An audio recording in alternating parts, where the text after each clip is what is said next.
comment tailler et quoi tailler? Ben ça va dépendre en fait justement du type d'arbuste. Parce qu'on sait qu'il y a différentes périodes de floraison en fonction des arbustes. Vous avez des floraisons printanières, début de printemps, et vous avez des floraisons de deuxième partie, de fin de printemps, voire début d'été. Et bien, en fonction de ces périodes de floraison, la période de taille ne va pas être la même. Donc aujourd'hui, je vous ai amené deux arbustes à floraison de début de printemps.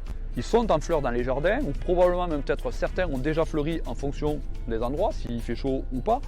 C'est le Forsythia, vous voyez ce fameux arbuste jaune d'or qui est dans tous les jardins d'Occitanie, quasiment, et le groseillier à fleurs, qui est un autre arbuste à floraison début de printemps et qui lui a quasiment terminé sa floraison, on va voir tout à l'heure.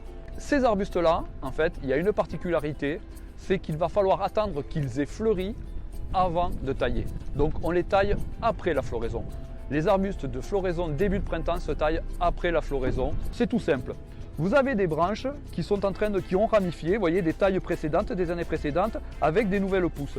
Et bien ce qu'il va falloir faire, une fois que ces arbustes auront terminé de fleurir, on va chercher des endroits où vous avez déjà des bourgeons qui ont redémarré et qui sont en train de donner de nouvelles pousses.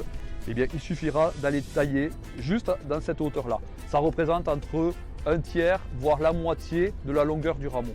Donc ce n'est pas des tailles très sévères, c'est juste d'aller chercher des endroits où il commence naturellement à ramifier, bien pour l'aider à développer de nouvelles pousses. Et puis si on a assez peu de branches qui ramifient, comme je le disais, on va couper, on va enlever entre un tiers et la moitié.